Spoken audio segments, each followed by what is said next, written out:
ये दावत व तबलीग, लोगों को अच्छाई की तरफ बुलाना और बुराइयों से रोकना, ये ऐसे ही फर्ज है हर मुसलमान के ऊपर जैसे 5 वक्त की नमाज फर्ज है, जैसे रमजान के पूरे महीने के रोजे रखना फर्ज है। 3 साल तक तो दावत व तबलीग छिप छिप कर की गई। ज़ैद इब्ने अरकम के घर में लोग जमा होते थे छुप छुप कर, और 3 साल के बाद जब खुल्लम खुल्ला ओपनली जब दावत का हुक्म दिया, एक पहाड़ी थी मक्के के अंदर जिसको सफा कहा जाता था। जब अल्लाह के नबी वहां चढ़ गए और आपने लोगों को इकट्ठा किया तो सब लोग जमा हो गए। जो बीमार था और बिस्तर पर लेटा हुआ था, जो जा नहीं सकता था, तो उसने भी अपने परिवार से, अपने घर से किसी न किसी को भेजा कि तुम जाओ और सुनो कि मोहम्मद क्या कह रहे हैं सल्लल्लाहु अलैहि वसल्लम। भीड़ लग गई थोड़ी देर में, तो अल्लाह के नबी सल्लल्लाहु अलैहि वसल्लम ने उस पहाड़ी पर चढ़कर जो बात कही थी वो गौर से सुनिएगा। अस्सलामु अलैकुम दोस्तों, आज हम फिर लेकर आए आपके लिए मौलाना जर्जी साहब का बयान, जिसका उन्मान है कि जमात में जाना कैसा है। बहुत ही शानदार बयान है दोस्तों, आप सभी से दरख्वास्त है कि इस बयान को पूरा मुकम्मल जरूर सुने। तो चलते हैं बयान की ओर। तो आपने जो सबसे पहले दावत दी लोगों के सामने, वो क्या दावत थी, और उस दावत का पर एक्शन लिया गया, और उस एक्शन का कोई रिएक्शन जनाब मोहम्मद रसूलुल्लाह ने अपनी तरफ से पेश नहीं किया, वरना हालात खराब हो जाते। ये दावत व तबलीग, लोगों को अच्छाई की तरफ बुलाना और बुराइयों से रोकना, ये ऐसे ही फर्ज है हर मुसलमान के ऊपर जैसे 5 वक्त की नमाज फर्ज है, जैसे रमजान के पूरे महीने के रोजे रखना फर्ज है। जानते हैं लोगों, अगर मैं तुमसे ये कहूं, एक एक चीज को सुनिएगा लोगों,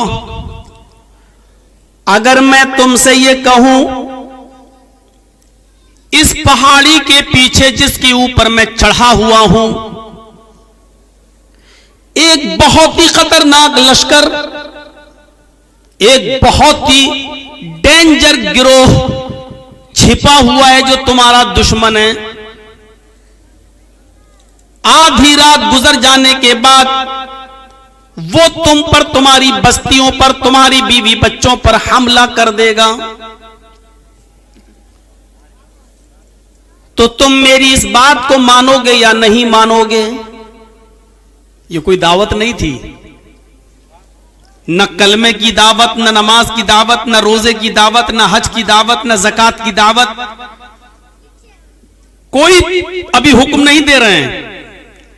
अभी यह भी नहीं मालूम उन लोगों को कि मोहम्मद रसूल बना दिए गए हैं।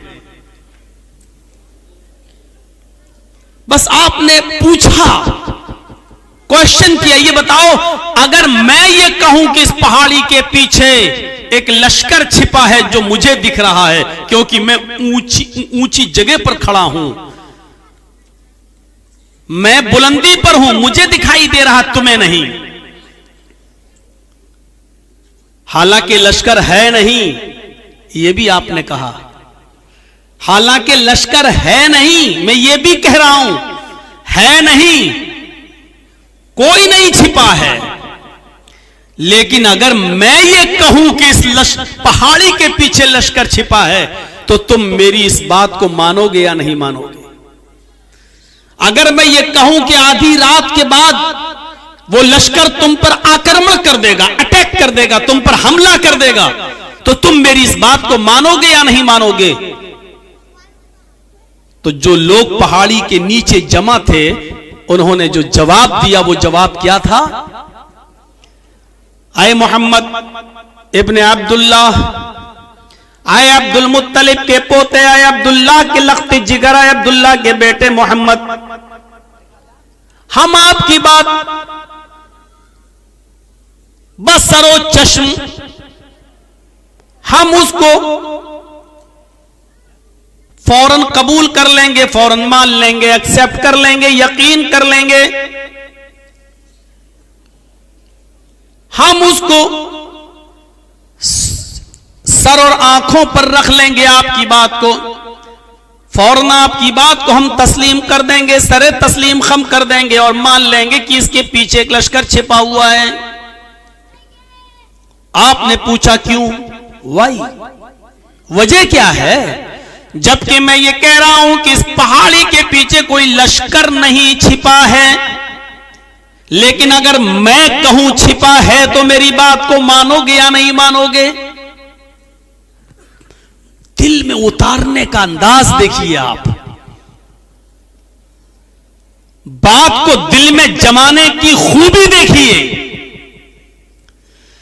कोई लश्कर है नहीं, लेकिन अगर मैं ये कहूं कि एक लश्कर छिपा है तो मेरी इस बात को मानोगे या नहीं मानोगे? फौरन मान लेंगे। छिपा नहीं है लेकिन आप कह रहे हैं तो मान लेंगे। वाई, क्यों? वजह, रीजन, सबब, कारण क्या है? कालू मा जर्रबना इल्ला सिद्का, इसलिए कि आपकी अब तक की 43 ईयर्स, 40 और 43 साल की जिंदगी हमारे बीच में रही है। आप हमारे सामने उठे हैं, बैठे हैं, खाए हैं, पिए हैं, चले हैं, रहे हैं। हमने इस 43 साल की 43 ईयर्स की आपकी पूरी जिंदगी में हमने आपको कभी झूठ बोलते हुए नहीं देखा। हमने कभी आपको अमानतों में खयानत करते हुए नहीं देखा। हमने आपको कभी लहू लइब में, खेल कूद में नहीं देखा। हमने आपको कभी धोखा देते हुए नहीं देखा। हमने कभी आपको किसी को परेशान करते हुए नहीं देखा। एक आलिम के लिए, एक मुकर्रिर के लिए, एक खतीब के लिए, मस्जिद में बोलने वाला और जुमे का खुतबा देने वाले के लिए जरूरी है कि वो लोगों के सामने दीन की दावत देने से पहले अपना एक रिकॉर्ड, अपना एक किरदार, अपना एक कैरियर, अपना एक पास्ट, पहले की जिंदगी लोगों के सामने साफ सुथरी पेश करे, तब लोग उसकी बात को मानेंगे। अगर उसका करैक्टर बैड रहा, उसका अखलाक बुरा रहा, उसका किरदार बुरा रहा, फिर वो दावत देता है तो लोग उसके बैड किरदार की वजह से उसकी बात को तस्लीम नहीं करेंगे। मोहम्मद रसूलुल्लाह ने अभी नमाज की बात नहीं बोली, अभी कलमे की बात नहीं बोली, अभी अपने आप को रसूल भी नहीं कहा, अभी नबी अकरम ने कुछ नहीं कहा, सिर्फ अपने बारे में बताया। बताओ, अगर मैं ये कहूं कि इस वादी के पीछे, इस पहाड़ी के नीचे एक लश्कर छिपा है, मेरी इस बात का इकरार करोगे या नहीं करोगे? कहा करेंगे। क्यों? आलो मा जर्रबना इल्ला सिद्का, वजह है करने की, हमने आज तक आपको झूठ बोलते हुए नहीं सुना, तो आज कैसे आप झूठ बोल सकते हैं? तो सुनो, अब देखिए, तो सुनो, जब मैंने बंदों के मामले में कभी झूठ नहीं बोला, इंसानों के मामले में झूठ नहीं बोला, मानव के विषय में, मानवता के विषय में, इंसानियत के सब्जेक्ट में जब मैंने झूठ नहीं बोला, तो अल्लाह ताला के ताल्लुक से मैं झूठ कैसे बोल सकता हूं? लोगों सुनो, अल्लाह ने मुझे रसूल बनाकर भेजा है, लोगों में अल्लाह का पैगंबर हूं। 40 साल की उम्र में गारे हिरा पहाड़ी की एक गार के अंदर मेरे ऊपर कुरान की आयतें नाजिल हुई हैं। अल्लाह ने मुझे अपना रसूल बनाया है। इक़रा बिस्मि रब्बिकल लज़ी खलक़, खलक़ल इंसान मिन अलक़, इक़रा व रब्बुकल अकरमुल लज़ी अल्लम बिल कलम, अल्लमल इंसान मा लम यअलम। ये कुरान की आयतें मेरे ऊपर नाजिल होकर मोहर, नबुव्वत की मोहर मेरे ऊपर लग चुकी है। लोगों, अपने आप को अल्लाह के अज़ाब से बचाओ। लोगों, एक अल्लाह की इबादत करो और उस अल्लाह के अलावा किसी को अपना माबूद मत बनाओ। वही तुम्हारा हाजत रवा है, वही तुम्हारा मुश्किल कुशा है। क़ूलू ला इलाहा इल्लल्लाह तुफ्लिहू। आए मक्के की पहाड़ियों के नीचे जमा होने वालों, ला इलाहा इल्लल्लाह कह दो, कामयाब हो जाओगे।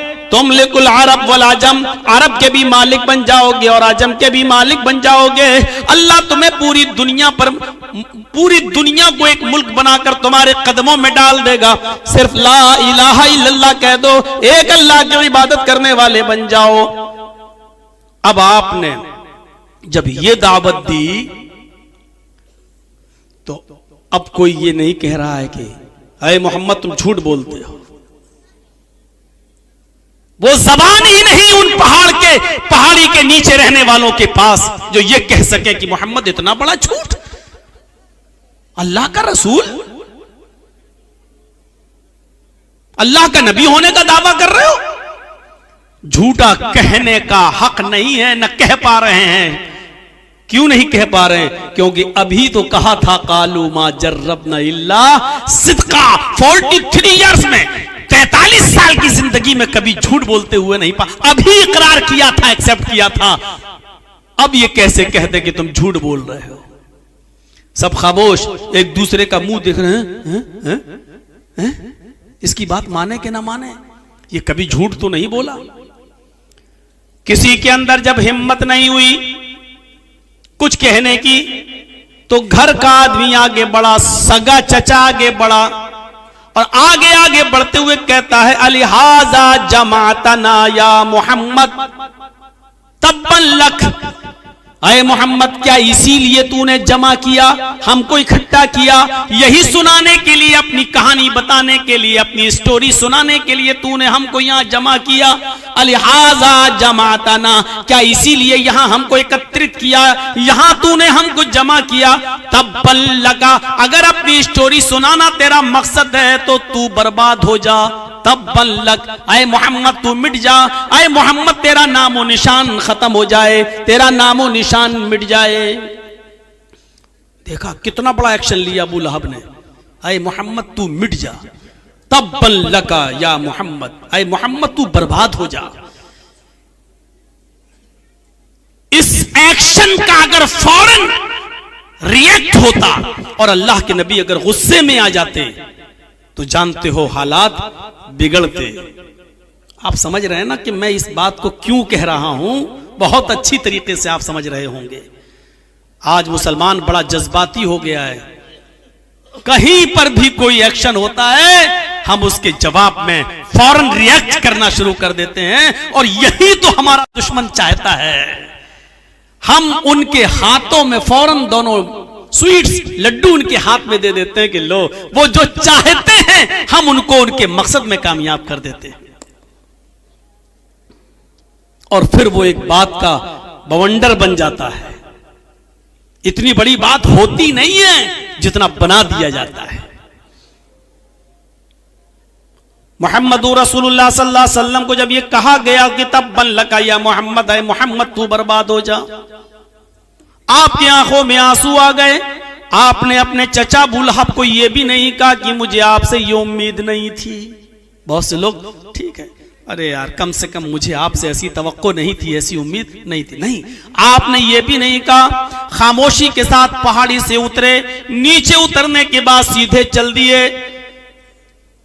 खामोशी ने यह बता दिया कि हर सवाल का जवाब देना जरूरी नहीं है। बहुत से सवालात ऐसे होते हैं कि जिनका जवाब खामोशी होता है। इसीलिए मसल मशहूर हो गई कि हाथी खामोशी के साथ चलता रहता है और कुत्ते भौंकते रहते हैं। 1000 कुत्तों के भौंकने पर भी हाथी की खामोशी मशहूर है। हाथी हर भौंकने वाले कुत्ते के आवाज पर अगर पीछे मुड़ मुड़कर देखने लगे तो फिर हाथी अपनी मंजिल मकसूद तक, अपनी मंजिल तक नहीं पहुंच पाएगा। अगर अपनी मंजिल तक पहुंचना है तो खामोशी के साथ आगे बढ़ते रहिए। हर किसी के सवाल का जवाब देना, हर आंधी से टकरा जाना, और हर हालात में हम एक्शन का रिएक्ट करने लगे और उसका जवाब देने लगे तो हम अपने मकसद के अंदर कामयाब हो जाएंगे। हम अपने मकसद के अंदर कामयाब हो जाएंगे। मेरे भाइयों, मुहम्मदुर रसूलुल्लाह सल्लल्लाहु अलैहि वसल्लम की ये जिंदगी हमें बतला रही है कि एक्शन का रिएक्शन नहीं, पहले सोचो समझो और उसके बाद गौर करो। उसके बाद गौर करना चाहिए। आप अपने घर चले आए, जब आप अपने घर आ गए, अल्लाह अल्लाह के नबी तो खामोश रहे, नबी अकरम ने तो कोई जवाब नहीं दिया। लेकिन अल्लाह रब्बुल आलमीन ने अबू लहब की जबान से निकले हुए इन जुमलों को रिकॉर्ड कर लिया और उसके बाद मुहम्मदुर रसूलुल्लाह की तरफ से जो दिफा किया अल्लाह रब्बुल आलमीन ने, वो कयामत की सुबह तक रहेगा। 1400 साल पहले कुरान करीम के अंदर ये सूरत नाजिल हुई थी और आज भी पढ़ी जाती है और कयामत की सुबह तक अबू लहब के ऊपर बद्दुआ करती रहेगी। तब्बत यदा अबी लहब व तब मा अगना अन्हु मालुहु व मा कसब। मेरे नबी को कहता है कि बर्बाद हो जा। तब्बत यदा अबी लहब, आए अबू लहब तेरे दोनों हाथ हलाक हो जाएं, तेरे दोनों हाथ बर्बाद हो जाएं, व तब और तू भी मिट जा, तेरा नामो निशान भी मिट जाए। अल्लाह रब्बुल आलमीन ने उसका जवाब दिया। इससे यह भी पता चलता है कि सब्र के साथ अगर आप खामोश रह जाएं, आप दिफा ना करें, तो फिर अल्लाह रब्बुल आलमीन की तरफ से दिफा होता है। मेरे भाइयों, ये वाकया हमें बतला रहा है कि हमें बहुत ही होशियारी और दानाई और अक्लमंदी से काम लेने की जरूरत है। उदउ इला सबील रब्बिका बिल हिकमा। मूसा अलैहिस्सलातु वस्सलाम की को अल्लाह रब्बुल आलमीन ने हुक्म दिया है, फला बस्ती से निकल जाओ, क्योंकि अल्लाह रब्बुल आलमीन उस बस्ती के अंदर अपना अजाब नाजिल करने वाला है। आए मूसा, तुम उस बस्ती को छोड़ दो। सुनो इधर, हम क्या लोगों को नमाज और रोजे की दावत और तबलीग करेंगे और लोगों को बुलाएंगे नमाज और रोजे की तरफ, जो कौम क्रिकेट खेलने में अपना दिन बर्बाद कर देती हो, जो कौम शतरंज खेलने में अपना दिन बर्बाद कर लेती हो, कार्ड्स खेलने में अपना वक्त बर्बाद कर लेती हो, कैरम बोर्ड खेलने में अपना दिन बर्बाद करती हो, उस कौम से तवक्को नहीं रखी जा सकती। मूसा अलैहिस्सलाम को अल्लाह ने हुक्म दिया कि अय मूसा, फला फला बस्ती से निकल जाओ, क्योंकि उस बस्ती पर अल्लाह का अजाब नाजिल होने वाला है। तो मूसा अलैहिस्सलाम ने कहा, अल्लाह, उस बस्ती में तेरा एक नेक बंदा भी रहता है। लो, नेक बंदा, नेक कह दिया, अब आप समझ गए होंगे, उसके अंदर हर खूबी है। नमाजी भी होगा, रोजदार भी होगा, अल्लाह वाला भी होगा, अल्लाह से डरता भी होगा, हलाल और हराम का ख्याल भी रखता होगा। मूसा अलैहिस्सलाम ने जब कहा, आय अल्लाह, उस बस्ती में तेरा एक नेक बंदा भी मौजूद है, क्या मैं उस बंदे को अपने साथ निकाल लूं? अल्लाह ने फरमाया, नहीं, अय मूसा, उस नेक बंदे को उसी बस्ती में रहने दो। अल्लाह का जब अजाब आएगा तो उस नेक आदमी पर भी आएगा। पूरी बस्ती को जब अल्लाह अपने अजाब में लपेटेगा तो उस नेक आदमी पर भी अल्लाह का अजाब आएगा। आने दो उसको, तुम उस बस्ती से मत निकालो। मूसा अलैहिस्सलाम ने कहा, अल्लाह, उस नेक आदमी का कसूर क्या है? उस नेक आदमी की गलती क्या है? वो तो नेक है। अल्लाह रब्बुल आलमीन ने मूसा से कहा, अय मूसा, उस नेक आदमी का कसूर यह है कि खुद वो नेक अमल करता है, नमाजें पढ़ता है, रोजा रखता है, लेकिन उन बस्ती वालों को नमाज का हुक्म नहीं देता, रोजे का हुक्म नहीं देता। वो अपनी नमाज पढ़ के चला आता है, अपना रोजा रख लेता है, लेकिन वो मोहल्ले वालों को नमाज और रोजे की दावत नहीं देता।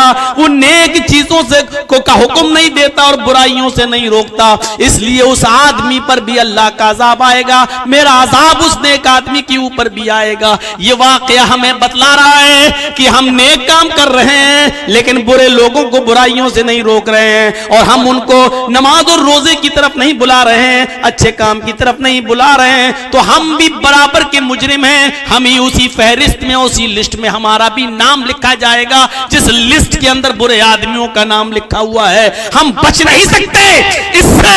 अल्लाह रब्बुल आलमीन ने कहा, मूसा, उस नेक आदमी को भी उसी बस्ती में रहने दो।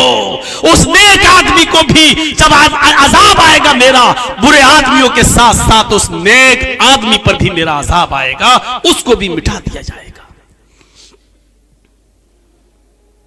यह सूरत हाल है हमारी। लेकिन दावत और तबलीग में भी अल्लाह रब्बुल आलमीन ने एक चीज की शर्त लगा दी है जब किसी को नमाज की दावत दो, रोजे की दावत दो, हज की दावत दो, अच्छे काम की दावत दो, तो उसमें भी तुम्हारा लहजा, तुम्हारा अंदाज़े गुफ्तगू बड़ा नर्म होना चाहिए। उदउ इला सबील रब्बिका बिल हिकमा वल मौइज़तिल हसना। लोगों को जब अल्लाह के दीन की तरफ बुलाओ तो हिकमत के साथ, दूरंदेशी के साथ, होशियारी के साथ, अकलमंदी के साथ, व मौइज़तिल हसना, और बेहतरीन अंदाज से बुलाओ। जा रहे हैं साहब, कुछ लोग कैरम बोर्ड खेल रहे हैं, आप चल चल नमाज पढ़ने, ये अंदाज नहीं होना चाहिए। क्रिकेट खेल रहे हैं, मरोगे तो पता चले, बंद कर, चल नमाज पढ़ने, ये अंदाज नहीं होना चाहिए। जब आप दीन की दावत के लिए भी किसी को बुलाएं तो उसमें भी लहजा नर्म हो, जबान से फूल झड़ रहे हों, और हिकमत हो, दानाई हो, अकलमंदी हो, दूरंदेशी हो। इस बात का कोई याद रखिएगा, इस बात को मलहूज़े खातिर रखिएगा। साहब क्या कर रहे हैं? Carrom board. देखिए यार, आप जो चीज खेल रहे हैं, शतरंज खेल रहे हैं, कैरम बोर्ड खेल रहे हैं, मालूम है अल्लाह के नबी सल्लल्लाहु अलैहि वसल्लम ने फरमाया कि जिसने शतरंज खेला या हर वो खेल जिसमें वक्त की बर्बादी हो और फायदा कुछ ना हो, और एक और मसला याद रखिएगा, हर वो खेल जिससे सर फूटने का डर हो और आंख फूटने का डर हो, इस्लाम की नजर में वो खेल हराम है। अब मत पूछिएगा मौलाना क्रिकेट जायज है कि ना जायज, पाबंदी मोल मत लीजिएगा, अपने ऊपर मुसीबत मोल मत लीजिएगा। अल्लाह के नबी के जमाने में क्रिकेट नहीं था, अब जर्जी साहब क्रिकेट की हदीस कहां से लाए? एक उसूल बता दिया शरीयत ने, हर वो खेल जिससे सर फटने और आंख फूटने का डर हो, शरीयत में वो खेल हराम है। अब आपका हिसाब आसान हो गई है, चलिए नमाज के लिए। अल्लाह रब्बुल आलमीन हमारी हर हरकत को देख रहा है। आप नमाज पढ़ेंगे, आपको सवाब दिया जाएगा। हमें एक दिन मरना, इस दुनिया को छोड़कर जाना है, हमेशा के लिए कोई इस दुनिया के अंदर नहीं आया है, हमेशा आ भी नहीं सकता। जानते हो ना, एक बार अकबर बादशाह अपने गाल पर हाथ रखकर ऐसे सोच रहा था। बीरबल ने पूछा, अकबर बादशाह सलामत, क्या सोच रहे हो इतनी गहराई के साथ, दिमाग में क्या है? हम आपके वजीर हैं, मशवरा हमसे लेते हो, बताओ क्या सोच रहे हो? कहा, अकबर ने कहा, बीरबल मैं सोच रहा हूं कि काश ये सल्तनत, ये बादशाहत हमेशा के लिए अगर होती तो कितना अच्छा होता। यानी एक बार जो मुझे मिल गई, काश ये हमेशा के लिए होती। जो एक बार बादशाह बन जाता फिर वो कभी नहीं उतरता, उसकी पूरी जिंदगी के लिए बादशाहत होती तो कितना अच्छा होता। तो बीरबल ने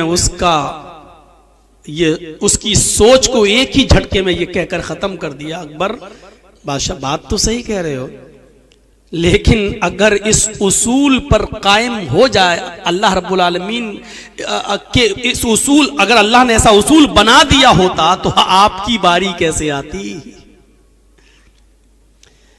आपसे पहले वाला बादशाह भी तो यही सोचता कि हम जिंदगी भर रहें और कोई ना आए, तो आपकी बारी कैसे आती है? कैसे आती? भाई अल्लाह रब्बुल आलमीन ने ये उसूल इसीलिए तो बनाया ताकि सबको मौका मिल जाए, तो आपको भी मिल गया। हाँ यार तुम सही कह रहे हो, अगर यही होता तो फिर हमारा नंबर कैसे आता? कभी कभी बेवकूफ लोगों को भी बादशाहत मिल गई, ये सोचते रहते थे। तो हमें हमेशा नहीं रहना। अगर इस अंदाज से आप समझाएंगे तो याद रखिएगा, इस अंदाज से आपने समझाया तो जरूर वो आपकी बात मानेगा, और नहीं मानेगा तो आपका कुछ नहीं बिगड़ेगा, आपका कुछ नहीं बिगड़ेगा। मेरे भाइयों, आपने अपनी मेहनत की है, नहीं अब आपका कुछ नहीं बिगड़ेगा, आपकी जिम्मेदारी खत्म हो जाती है। हजरत इब्राहिम अलैहिस्सलातु वस्सलाम ने 99 साल तबलीग की, 99 साल तबलीग करने के बाद भी उनके ऊपर एक भी आदमी इस्लाम नहीं लाया। इस्माइल तो उनके बेटे थे, इसहाक तो उनके बेटे थे, हाजरा तो उनकी बीवी थी, सारा तो उनकी बीवी थी, लूत अलैहिस्सलाम तो उनके भतीजे थे। ये लोग तो खुद एक नबी थे, इस्माइल नबी थे, इसहाक नबी थे, लूत नबी थे मेरे भाइयों। लेकिन 99 साल मेहनत करने के बावजूद भी इब्राहिम अलैहिस्सलाम के ऊपर एक्स्ट्रा कोई आदमी ईमान नहीं लाया, अलग से कोई आदमी ईमान नहीं लाया। तो इसका यह मतलब नहीं कि इब्राहिम अलैहिस्सलाम की 99 साल की मेहनत बेकार हो गई। इस पर आदमी को निराश नहीं होना चाहिए, ना उम्मीद नहीं होना चाहिए। मेहनत कर रहा है, किया है, ठीक है। एक बाप अपने बेटे को पढ़ाता है, मेहनत करके पैसा कमाकर अपनी बच्चों की फीस पर खर्च करता है। 1 साल के बाद एग्जाम पे बेटा बैठता है, रिजल्ट आता है कि बच्चा फेल हो गया है। इसका मतलब यह नहीं कि बाप की मेहनत बेकार हो गई, नहीं, वो इस मर्तबा फेल हुआ है, फिर उसको समझाओ, फिर उसको माइल करो। हो सकता है कि उसने लॉकडाउन के मौके पर ऑनलाइन पढ़ाई के चक्कर में मोबाइल में ज्यादा दिमाग लगा दिया हो, अब मोबाइल में लगा रहता है, गेम खेल रहा है और तमाम चीजों में उलझ कर रह गया है, जिसकी वजह से वो कामयाब नहीं हो सका है। लेकिन ये कहना आपके यहाँ इलेक्शन हो रहा है, 20 कैंडिडेट खड़े हुए हैं, आप जिसको जिताना चाह रहे हैं उसके लिए रातों दिन एक कर रहे हैं, मेहनत कर रहे हैं, पता चलता है नतीजे के वक्त कि आपका कैंडिडेट हार जाता है, दूसरा कैंडिडेट जीत जाता है। इसका यह मतलब नहीं कि आपकी मेहनत बेकार, आपने मेहनत की है, लेकिन आपको थोड़ा सा अफसोस जरूर होता है, वो होना चाहिए। लेकिन दावत और तबलीग का मामला ऐसा है कि यहां अफसोस की जरूरत ही नहीं है। आपने दावत दी, उसने माना तो ठीक, आपको सवाब, नहीं माना तब भी आपको सवाब, क्योंकि हिदायत देना ना देना आपका काम नहीं है, हिदायत देना और ना देना ये अल्लाह रब्बुल आलमीन का काम है। तो मेरे प्यारे साथियों, हमें ये सोचना चाहिए, उदउ इला सबील रब्बिका बिल हिकमति वल मौइज़तिल हसना। कितनी प्यारी बात कही जा रही है, उदउ इला सबील रब्बिका बिल हिकमा। लोगों को हिकमत के साथ, होशियारी के साथ, दानाई के साथ अल्लाह के रास्ते की तरफ बुलाओ, दीन की तरफ बुलाओ, दावत और तबलीग की तरफ बुलाओ। वल मौइज़तिल हसना, और उसलूब अच्छा होना चाहिए। अब एक और चीज सुनिए, एक शख्स अल्लाह के नबी सल्लल्लाहु अलैहि वसल्लम के पास आता है, एक शख्स अल्लाह के नबी सल्लल्लाहु अलैहि वसल्लम के पास आता है और कहता है, बड़ी प्यारी हदीस है, सुनी होगी आपने, कि अल्लाह के नबी मेरे अंदर 4 बुराइयां पाई जाती हैं। सुनिए, मैंने अपनी स्पीड स्लो कर दी ताकि आपके जहन में उतार सकें हिकमत क्या है। अरे अल्लाह के नबी, मेरे अंदर 4 गुनाह पाए जाते हैं, 4 बुराइयां मेरे अंदर पाई जाती हैं, लेकिन चारों नहीं छोड़ सकता। मौलाना जर्जीस से आप कहिए, जर्जीस साहब, मैं शराब भी पीता हूं, स्मोक भी, हीरोइन भी यूज करता हूं, कैरम बोर्ड भी खेलता हूं, चोरी भी करता हूं। आप अगर कहें तो एक बुराई छोड़ दूंगा, तो मैं क्या कहूंगा, एक क्यों छोड़ेगा? इस्लाम के अंदर पूरे के पूरे दाखिल हो जाओ, सारी बुराइयां छोड़ो।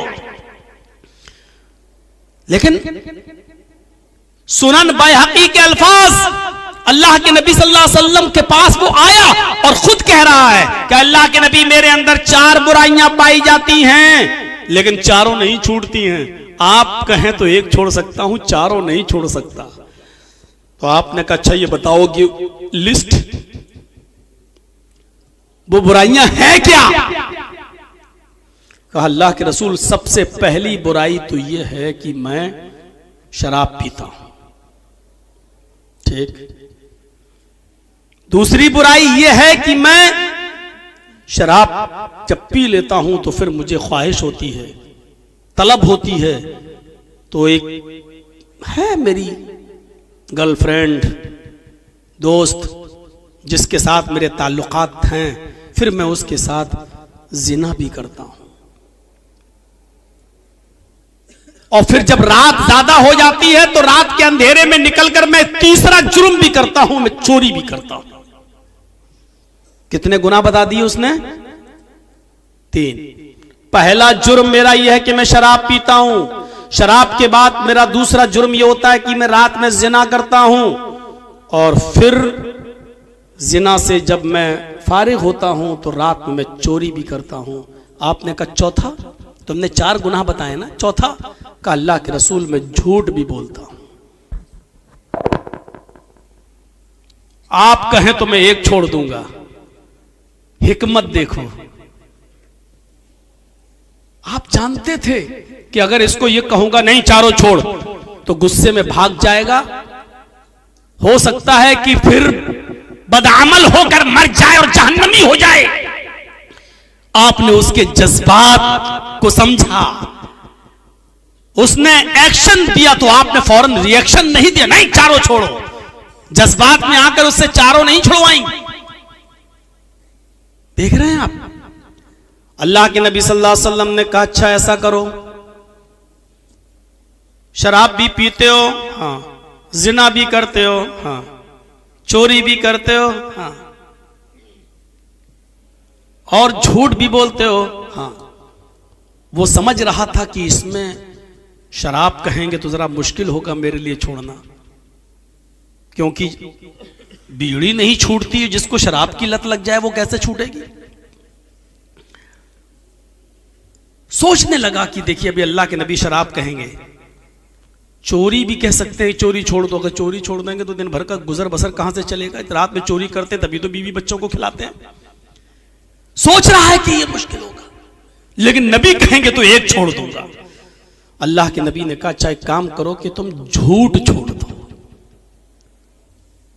इतनी तेज हंसता है, जैसे मोबाइल में कभी कभी यूट्यूब देखो तो कभी फिल्मी ड्रामे आ जाते हैं, जैसे उसमें क्रिमिनल लोग हंसते हैं करके, बड़ा खुश हुआ, हंसता चला जा रहा है, बहुत ज्यादा खुशी का ठिकाना नहीं। कहता है झूठ कहां का, मैं तो आपको बहुत बड़ा अक्लमंद समझता था। अरे अल्लाह के नबी आप हमसे झूठ छोड़ने के लिए कह रहे, कहां? अरे शराब कहते तो मुश्किल था, जिना कहते तो मुश्किल था, चोरी कहते कोई एक, तो इन तीनों में से कोई एक छुड़वाते तो थोड़ा मुश्किल था मेरे लिए। आपने झूठ के लिए कह दिया। आपने कहा कि जाओ तुम सिर्फ झूठ छोड़ दो, कल आकर मिलना मुझसे।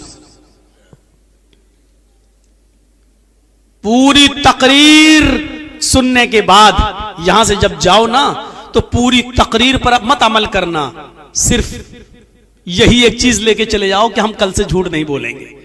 कहना तो चाहिए आज से, लेकिन मैं कल से कह रहा हूं। चलिए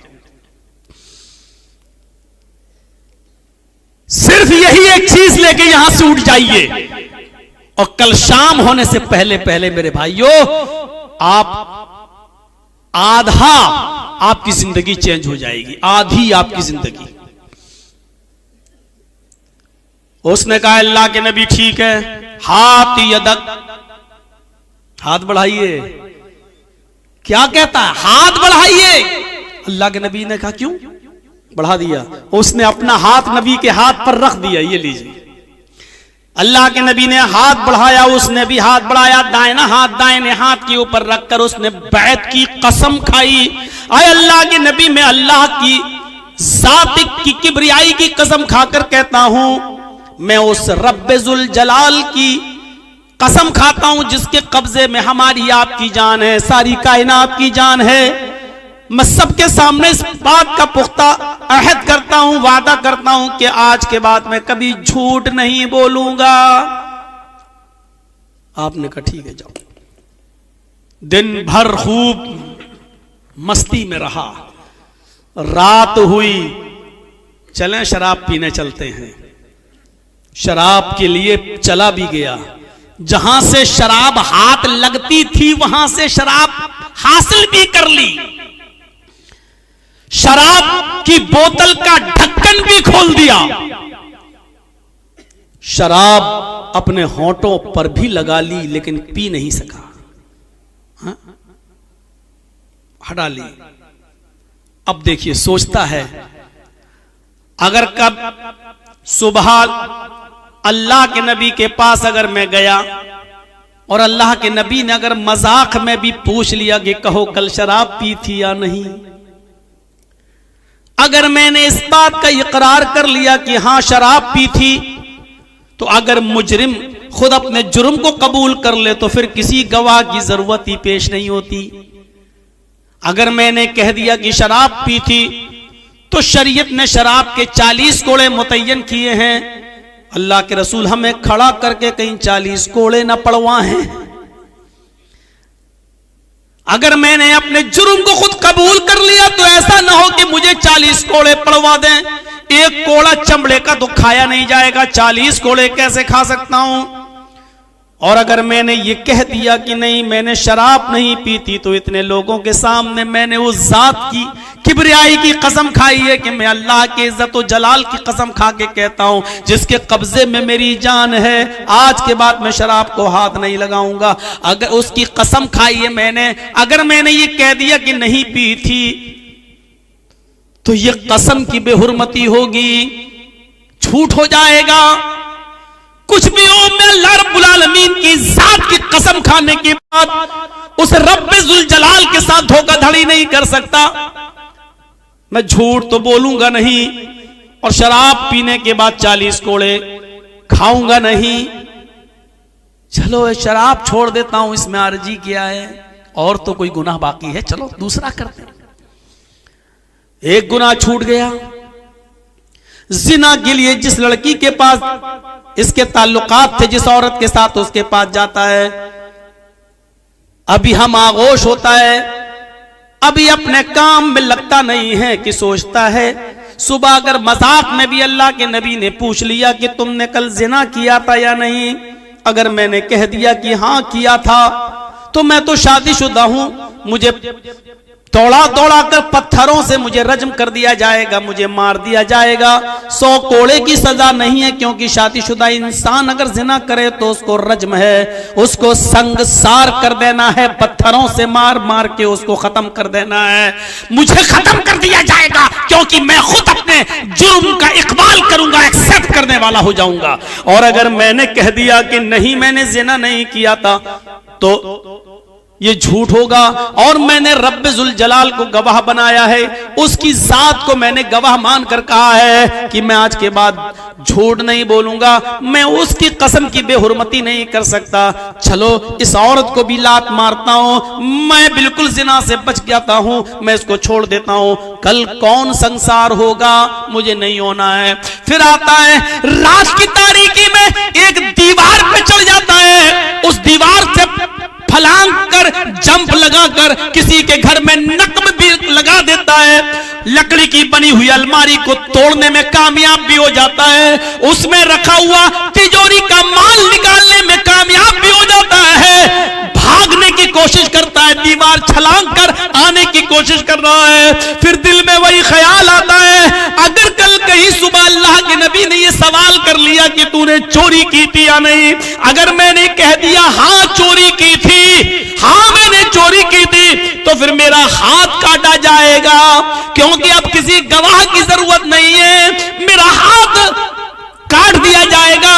और अगर मैंने कह दिया नहीं तो ये झूठ होगा और अल्लाह रब्बुल आलमीन की कसम की बेहुरमती होगी जो मैं नहीं कर सकता।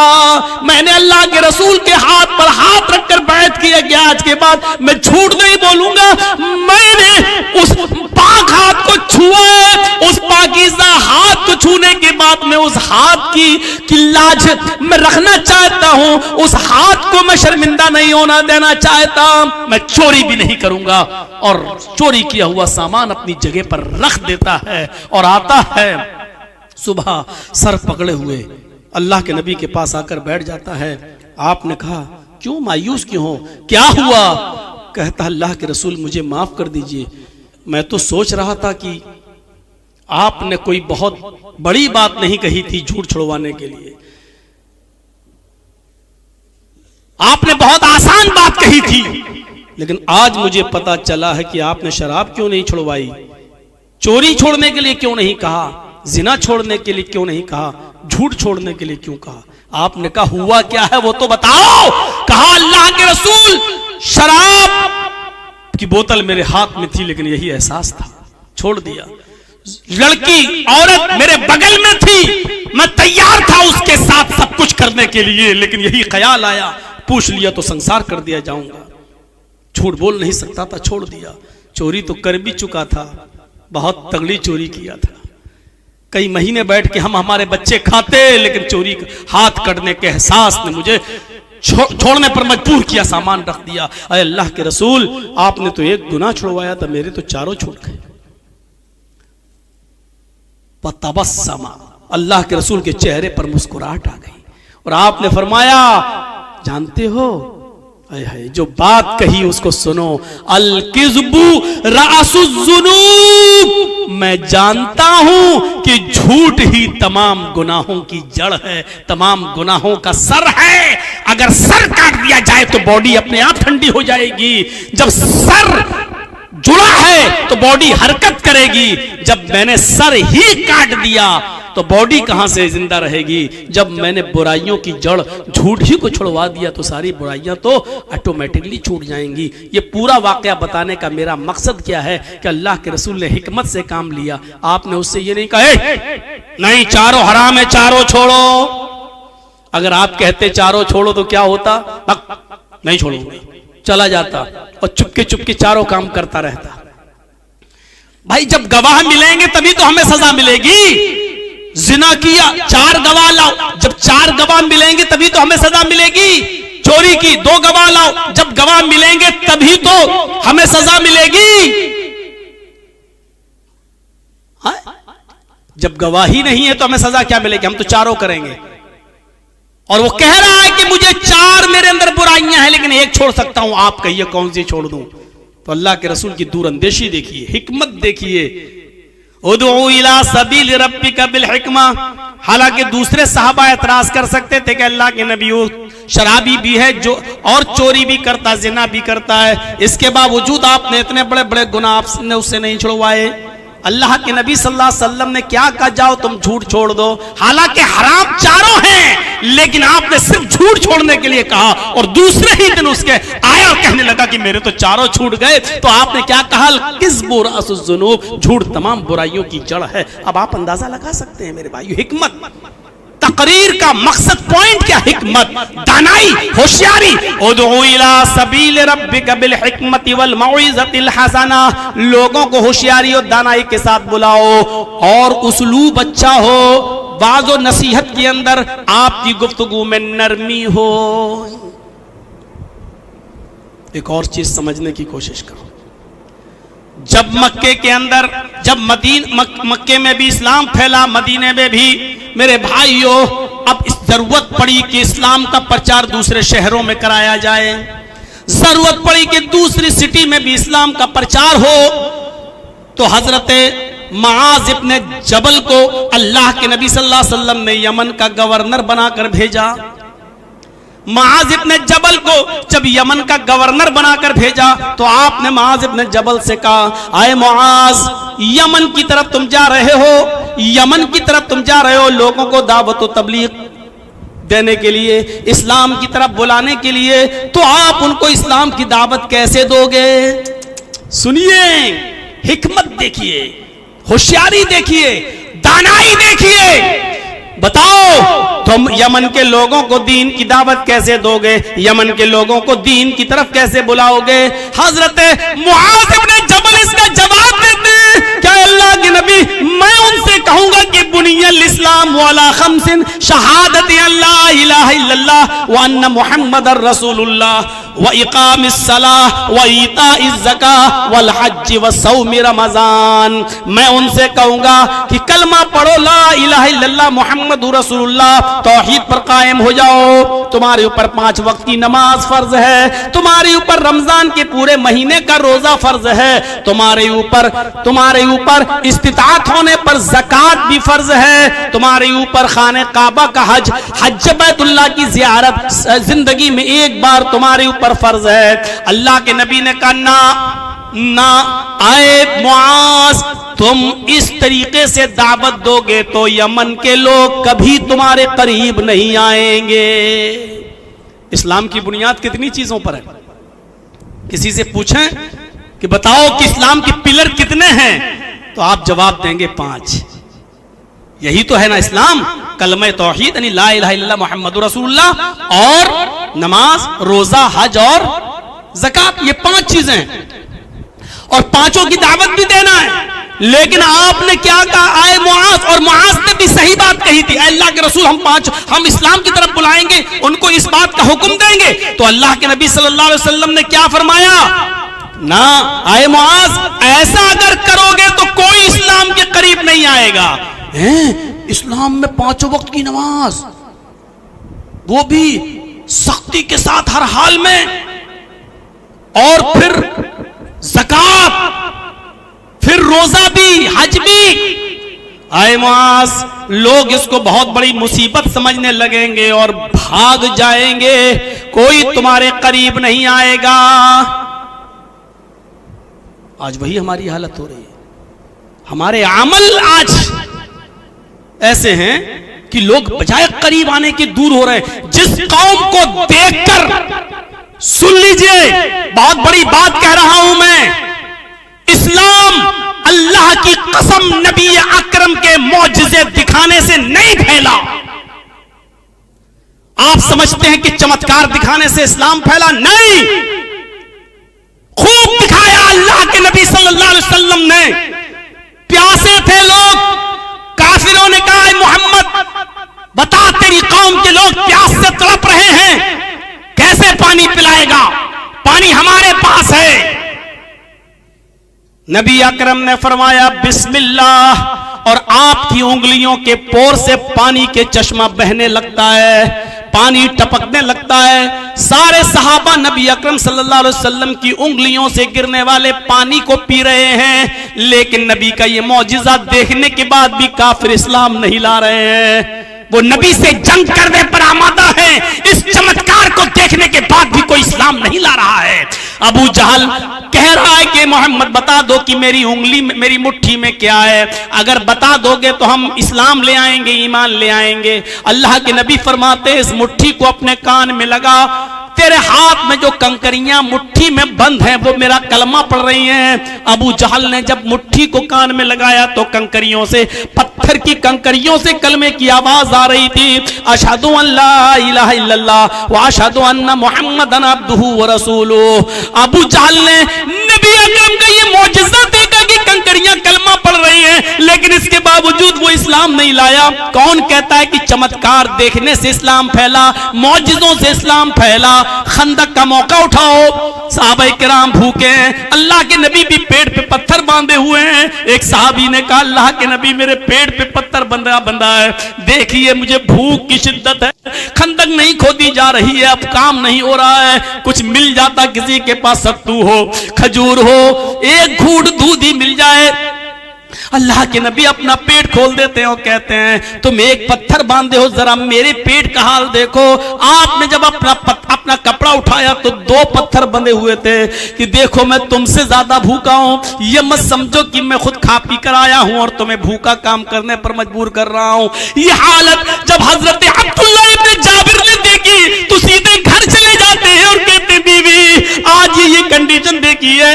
फरमाया, एक ही बकरी है, जल्दी से ज़िबा कर दिया। फरमाया कि जाओ और अल्लाह के नबी के कान में कह देना, आप अपने साथ 5-6 लोगों को लेकर चलें। बकरी का छोटा सा बच्चा ज़िबा किया है। देखो खंदक खोदने वाले 300 साहबा हैं, अगर सबको लाओगे तो देखो घर में बेइज्जती हो जाएगी। सिर्फ चंद लोगों को, यानी नबी अकरम अपने साथ खास लोगों को, 5-6 लोगों को ले आए। अल्लाह के नबी सल्लल्लाहु अलैहि वसल्लम के पास हजरत जाबिर आते हैं, अब्दुल्ला इब्न जाबिर, और कहते हैं, जाबिर इब्न अब्दुल्ला आते हैं और कहते हैं कि अल्लाह के नबी, हमने अभी बकरी का एक छोटा सा बच्चा ज़िबा कर दिया है, हमारी बीवी ने कहा है 4-5 आदमी जो आपके पास हो आप उनको लेके चलिए और घर में हम खाना खा लेते हैं। अल्लाह के नबी के कान में कहा जा रहा है 4-5 लोगों को लेके चलिए, लेकिन अल्लाह के नबी फरमाते हैं, आए खंदक वालों इधर आओ, इधर आओ, हजरत जाबिर ने तुम्हारी दावत की है। जाबिर रज़ी अल्लाह ताला अन्हु की सिटी गुम हो जाती है कि क्या कह रहे हैं अल्लाह के नबी, हम तो 4-5 लोगों की बात कर रहे हैं और आप 300 आदमियों को दावत। फरमाया कि जाओ अपने घर और अपनी बीवी से कह देना, अपनी बीवी से कह देना पड़ोस की एक औरत को बुला लाओ, वो रोटियां बेलती रहे, तुम तवे पर रखती रहना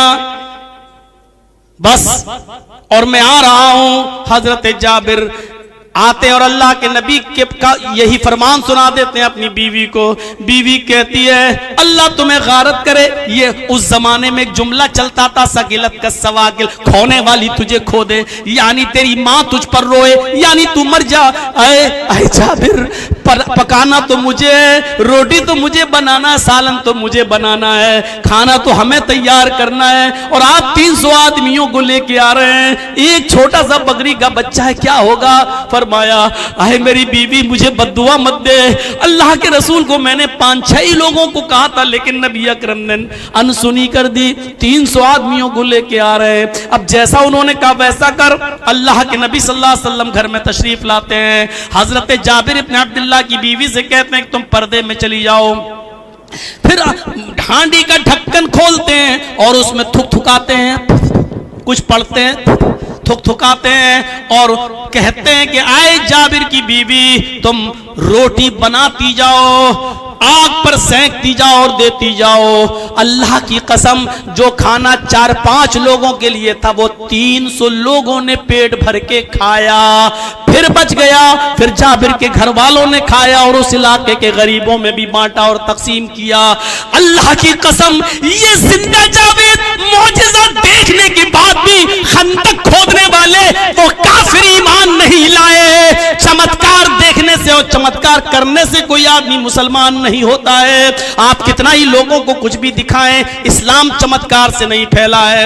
हजारों की भीड़ है, कहती है कि मोहम्मद चांद के 2 टुकड़े करके दिखाओ, हम ईमान लाएंगे। अल्लाह के नबी उंगली का इशारा कर देते हैं, चांद के 2 टुकड़े हो जाते हैं। पूरी दुनिया ने देखा चांद के 2 टुकड़े, लेकिन इस चमत्कार, इस मौजिज़े को देखकर भी कोई इस्लाम नहीं लाता है। इस्लाम नहीं फैला है मौजिज़ों के को दिखाकर, इस्लाम नहीं फैला है चमत्कार दिखाकर, इस्लाम तो फैला है अपना अमल दिखलाकर, इस्लाम तो फैला अपना किरदार दिखलाकर। इस्लाम लंबी चौड़ी तकरीरों से भी नहीं फैला, इस्लाम फैला अपने आला अखलाक और आला करैक्टर और अच्छे आदत की वजह से। नबी अकरम की अच्छी आदतों को देखा, फौरन लोग इस्लाम लाते चले गए। मेरे भाइयों याद रखिए, चमत्कार और मौजिज़े अगर इस्लाम के फैलने का जरिया होते तो मोहम्मदुर रसूलुल्लाह से बढ़कर मौजिज़े दिखाने वाला कौन होता? मेरे भाइयों, कुरान से बड़ा मौजिज़ा फिर क्या होता? लेकिन आप याद रखिए कि इस्लाम मौजिज़ों से को दिखाकर नहीं फैला, इस्लाम फैला है तो जो दावत आप दे रहे हैं उस पर खुद अमल करिए। आपके अखलाक अच्छे हो, आपका करैक्टर अच्छा हो, आपका स्वभाव अच्छा हो, आप बोले तो फूल बरसे, आपकी जात से किसी को तकलीफ ना हो। इस आला अखलाक और आला किरदार की वजह से इस्लाम फैला है। इस्लाम नाम है आला अखलाक का, इस्लाम नाम है आला किरदार का। आज हमारे अमल देख लो, इस्लाम की जिंदगी में हम ढल जाएं तो लोग हमें देखकर खुद ब खुद इस्लाम लाते चले जाएं। महात्मा गांधी ने कहा था, आए घर घर तबलीग करने वालों, आए बोरिया बिस्तर और स्टोव लेकर, चूल्हे लेकर जमातों में जाने वालों, 3 दिन और 40 दिन के चिल्ले करने वालों, तुम इसलिए जाते हो ताकि लोग इस्लाम के करीब हो जाएं। तुम्हें ये सब कुछ करने की कोई जरूरत नहीं है। सिर्फ मोहम्मद रसूलुल्लाह का अखलाक अपने अंदर पैदा कर लो, सिर्फ नबी का करैक्टर अपने अंदर पैदा कर लो, लोग तुम्हें देखकर खुद ब खुद इस्लाम लाते चले जाएंगे, खुद ब खुद इस्लाम कबूल करते चले जाएंगे। हमारा हाल हुआ है, हमारी हालत कोई देखे तो हमसे और दूर भाग जाता है। ये इस्लाम, ये मुसलमान। सुना है वो लतीफा कि एक आदमी को दांत में बड़ा दर्द था, चीख रहा आह आह, और डॉक्टर के पास आया और डॉक्टर से कहने लगा कि हमारा दांत देखो। डॉक्टर ने कहा कि इसको उखाड़ना पड़ेगा। उसने कहा कि कितना पैसा लगेगा? उसने कहा 200 रुपए फीस है, दांत को उखाड़ेंगे, दांत में दवा ववा लगा देंगे, 200 रुपए फीस। कहा अच्छा, दवा के साथ? कहा दवा भी दे देंगे तुम्हें 5 दिन की, उतने दिन में ठीक हो जाओगे। तो तय हुआ 200 रुपया का, ठीक है। बैठाया उसको और लगाया उसके दांतों में पिलास और उखाड़ा उसका दांत, तो वो कस के चिल्लाया जोर से, आह मर गया, आह। 3-4 चीखें उसने मारी। बहरहाल दांत तो डॉक्टर ने उखाड़ दिया, दवा ववा उसको लगा दी। जब पैसा देने की बारी आई तो डॉक्टर को वो 200 रुपए देने लगा। डॉक्टर ने कहा 600 रुपए दो। उसने कहा साहब तय तो हुआ था 200 रुपए, आप 600 रुपए क्यों मांग रहे हैं हमसे? डॉक्टर ने कहा कि इसलिए 600 मांग रहा हूं कि मेरे क्लिनिक के बाहर जो 2 पेशेंट बैठे हुए थे वो तेरे चीखने और चिल्लाने से भाग गए। उन दोनों की फीस भी हम तुझसे लेंगे। वो 200 और देते, 200 और देते तो 400, अब वो तुझे देना पड़ेगा क्योंकि तू चिल्लाया क्यों है। वो 2 पेशेंट मेरे भाग गए इसलिए 600 दे। ये हालत आज हमारी है। इस्लाम हम दिखाकर दूसरों पर अमल करें, दूसरे हमारे करीब आए, लेकिन हमारी आदतें, हमारे अखलाक, हमारे किरदार, हमारी जिंदगी ऐसी है कि हमारे हालात को देखकर लोग हमसे भाग और रहे हैं, हमसे दूर होते चले जा रहे हैं। इन दूर होने वालों का खमियाजा, इन दूर होने वालों का अजाब भी हमारे ऊपर मुसल्लत होगा। मेरे भाइयों, हम उस अजाब से बचेंगे नहीं। जो हमारे करीब आना चाहते थे, हम उनको अपने आदतों से, हम उनको अपने अखलाक और किरदार से हम उसको दूर कर रहे हैं। उसका अजाब भी अल्लाह रब्बुल आलमीन हमें देगा।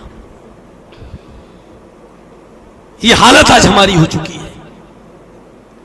बात कहां की कहां चली गई तो माज इब्ने जबल की बात से हम उधर चले गए। आपने कहा ना आए माज, ऐसा मत करना, गौर कीजिए हिकमत क्या चीज है। आपने कहा है तो 5 चीजें इस्लाम का पिलर्स, लेकिन जब तुम यमन में जाओ तो यमन के लोगों से कहना कि लोगों तुम एक अल्लाह की इबादत करो। पहले उनको कलमे की दावत देना।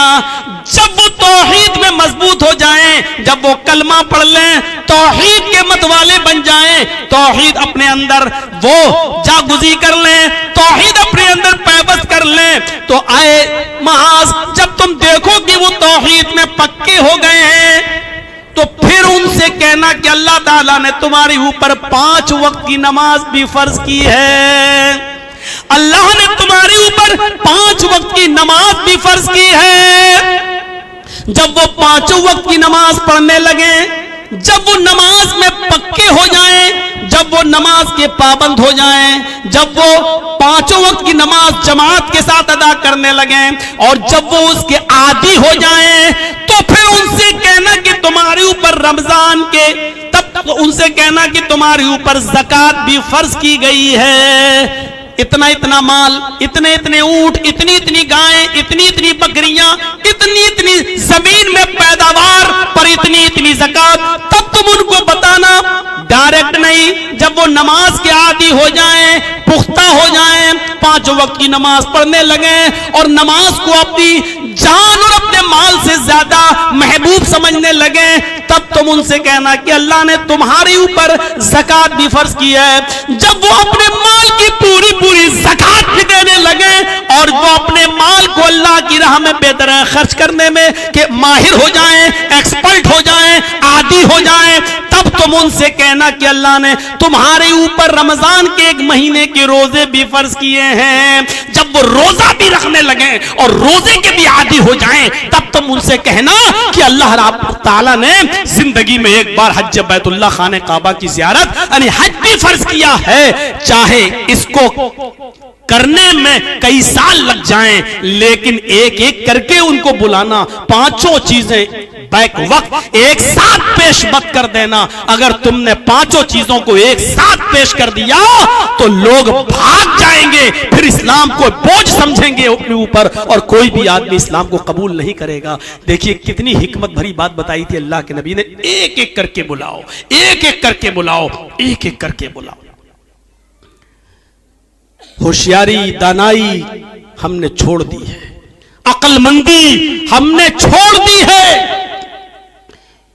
जहां नेकी की तरफ हमें बुलाना है होशियारी से और अक्लमंदी से, एक चीज बताऊंगा आपको, वहीं लोगों को बुराइयों से भी रोकना है बड़ी अक्लमंदी से और दानिशमंदी से। बैक वक्त नहीं रोक सकते आप। कितनी बार बोल चुका हूं, जो बारातों का सिस्टम है और इतने इतने लोग बाराती बन के जाते हैं, आप रोक देंगे? बैक वक्त नहीं रोक पाएंगे। और फिर एक बारात में 50 किस्म की खुराफात आप रोक देंगे? नहीं रोक पाएंगे। बुराइयों को भी रोकने में बड़ी हिकमत होनी चाहिए। और उसका एक वाकया आपको सुना दूं, सुना होगा आपने, लेकिन मैं सुनाता हूं, जरा सुनिए। अल्लाह के नबी के पास एक शख्स आता है, अल्लाह के रसूल के पास एक शख्स, और आकर कहता है कि अल्लाह के नबी मुझे जिना की इजाजत दीजिए। इस चीज को समझने की कोशिश करिए आप। इजाजत किसकी मांग रहा है? जिना की। और मांग किससे रहा है? मुहम्मदुर रसूलुल्लाह सल्लल्लाहु अलैहि वसल्लम से। दो चीजें समझ लीजिए, पूरी तकरीर समझ में आ जाएगी। इजाजत किसकी मांग रहा है? जिना की। और मांग किससे रहा है? नबी अकरम से। इजाजत किस चीज की मांग रहा है? जो सबसे गंदा काम। और इजाजत किससे मांग रहा है? जो कायनात की सबसे महबूब और प्यारी हस्ती। दोनों चीजों को देखिए आप। सबसे गंदा काम जिना, और जिना की परमिशन किससे मांग रहा है? जो कायनात की, दुनिया की सबसे ज्यादा महबूब और प्यारी हस्ती। अल्लाह के रसूल मुझे इजाजत दी। मुसलमान है, सहाबी है, इस्लाम लाया, नबी को देखा तो सहाबी हो ही गया। सहाबी है, नबी से इस्लाम लाया, लेकिन नया नया है, नया नया है। अल्लाह के रसूल इजाजत दीजिए मुझे। किस बात की? मुझे जिना करना है। दूसरे साहबा कर चुप भाई, जिना की इजाजत कोई भी मांगे। यहां तो कोई बीड़ी पीते आ रहा है, मौलाना जर्जीस को देख रहा हूं। अदब, एहतराम, ठीक है। सोचिए कि वो कैसी कौम थी जो जिना की इजाजत मांग रही है, और किस कौम को सुधारने के लिए मोहम्मद रसूलुल्लाह को भेजा गया, जो ये भी नहीं जान पा रही है कि जिना की इजाजत अब किससे मांग रहे हैं। सोचो कैसे लोग रहे होंगे वो। और समझाने वाला साहब अगर है, चुप चुप, एक तो डांट रहे हैं, चुप। अल्लाह के नबी सल्लल्लाहु अलैहि वसल्लम के अल्फाज देखो। आपने सहाबा से कहा नहीं, डांटो नहीं। आप भी कह सकते थे चुप चुप चुप, बदतमीज, कैसी इजाजत मांग रहा। आप कुछ भी कह सकते थे, आप नबी थे, नबी का मकाम बड़ा था, आप डांट सकते थे साहबी, लेकिन आपने नहीं डांटा। आपने साहबा से कहा नहीं।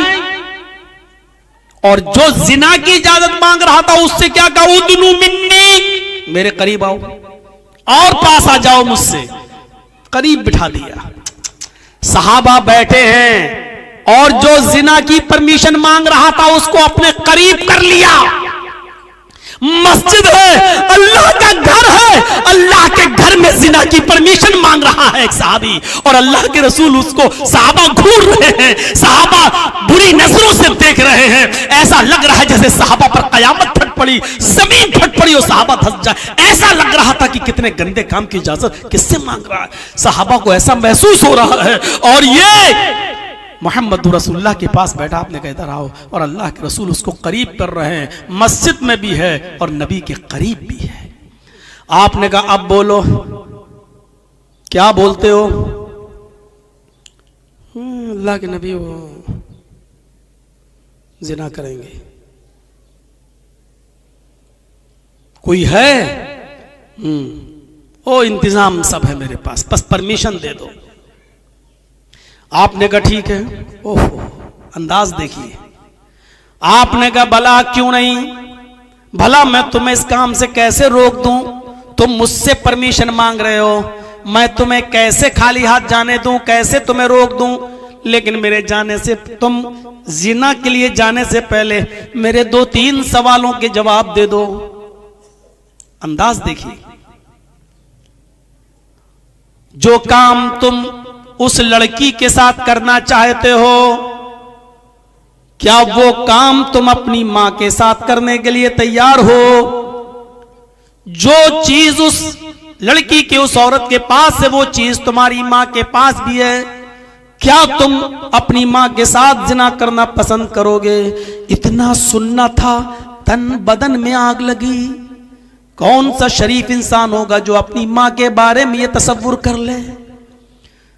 लेकिन तन बदन में आग लगने के बाद भी वो नबी अकरम से कुछ नहीं कह सकता था, क्योंकि आप ये नहीं कह रहे हैं कि अपनी मां के साथ जिना करो, बल्कि आप ये कह रहे हैं क्या तुम अपनी मां के साथ जिना करना पसंद करोगे? क्या तुम्हें अच्छा लगेगा? उस नौजवान ने कहा फिदा का बी व उम्मी या रसूल अल्लाह, आए मोहम्मद सल्लल्लाहु अलैहि वसल्लम, मेरे माँ बाप आप पर कुर्बान, न अल्लाह के नबी, मेरी माँ मेरे बाप आप पर सदके जाएं, आप पर कुर्बान जाएं। ऐसा कौन सा शरीफ इंसान होगा जो अपनी माँ के साथ जिना करेगा? आपने कहा शराफत को कौन तार तार कर सकता है? अच्छा माँ के साथ ना करो कोई बात नहीं, अगर बहन के साथ ये जिना करना पसंद करोगे, चलिए माँ तो शरीफ आदमी नहीं जाएगा माँ के साथ जिना करने, क्या ये काम तुम अपनी बहन के साथ करना पसंद करोगे? वो चीख पड़ा अल्लाह के रसूल, कोई शरीफ इंसान अपनी बहन के साथ भी जिना नहीं कर सकता। आपने कहा क्या तुम ये काम अपनी बेटी के साथ करना पसंद करोगे? तीर पे तीर, लेकिन अंदाज बड़ा सुहाना, अंदाज बड़ा दिल को छू जाने वाला। ये नहीं कह रहे कि अपनी बेटी के साथ चाह कर ले, नहीं, ये कह रहे हैं क्या तुम अपनी बेटी के साथ करोगे? उसने कहा नहीं। आपने कहा अच्छा माँ बहन बेटी तो खूनी रिश्ता होता है, कोई उसके साथ जिना करना पसंद नहीं करेगा। अच्छा चलो अपनी माँ की बहन के साथ यानी खाला के साथ ये काम करना पसंद करोगे? कहने लगा अल्लाह के नबी, शरीफ इंसान अपनी खाला के साथ भी ये काम करना पसंद नहीं कर सकता। आपने कहा अच्छा अपने बाप की बहन के साथ यानी माँ की बहन के साथ जिना पसंद नहीं करोगे, तो अपने बाप की बहन यानी फूफी के साथ जिना करना पसंद करोगे? उसने कहा अल्लाह के रसूल फिदा का भी वो उम्मी, मेरे माँ बाप आप पर कुर्बान, कोई भी शरीफ इंसान अपनी फूफी के साथ भी जिना नहीं करना पसंद करेगा। आपने कहा नौजवान, जब तुम खुद अपनी जबान से ये कह रहे हो, आइडिया अंदाज, जब तुम अपनी जबान से खुद इस बात को कबूल कर रहे हो कि उसकी तुम अपनी माँ के साथ, अपनी बहन के साथ, अपनी बेटी के साथ, अपनी फूफी के साथ, अपनी खाला के साथ ये पसंद नहीं कर सकते? कहा नहीं। अच्छा ये बताओ तुम अपने लिए पसंद नहीं कर रहे हो, अगर कोई दूसरा तुम्हारी माँ के साथ जिना करे तो पसंद करोगे? कहा नहीं। दूसरा तुम्हारी बहन के साथ गलत काम करे तो पसंद करोगे? नहीं। दूसरा तुम्हारी बेटी के साथ गलत काम करे तो पसंद करोगे? कहा नहीं।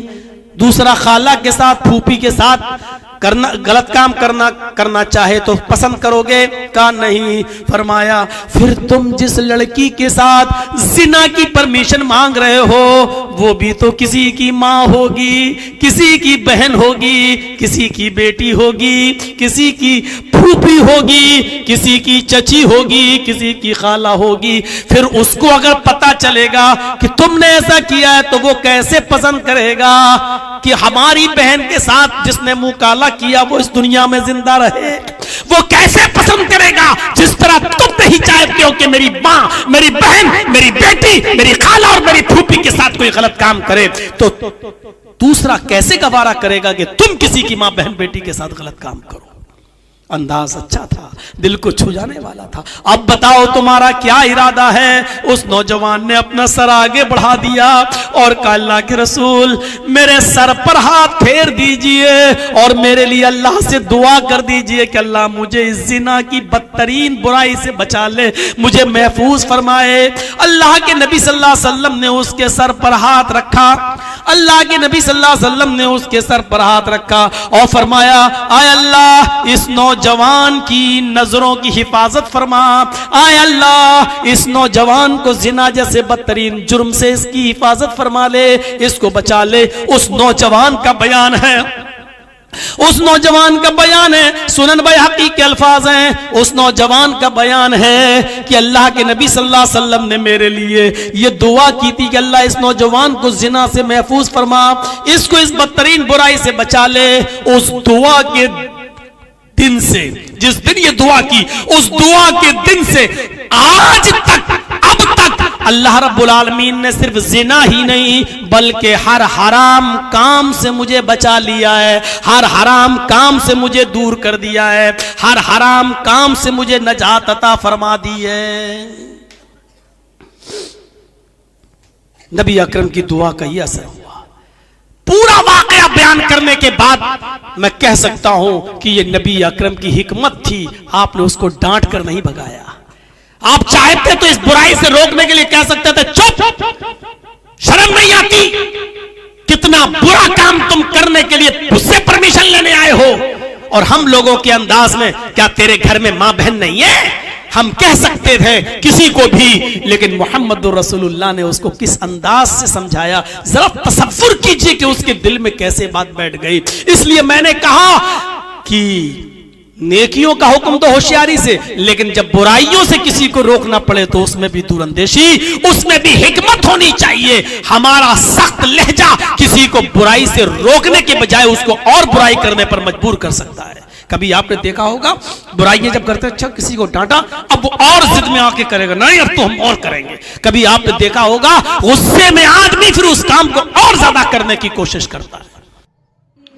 अस्सलामु अलैकुम दोस्तों, उम्मीद करता हूँ कि आप सभी हजरात को मौलाना जर्जी साहब का बयान अच्छा लगा होगा। अगर अच्छा लगा है तो चैनल को कर देना सब्सक्राइब और वीडियो कर देना लाइक। मिलते हैं नेक्स्ट वीडियो में। खुदा हाफिज।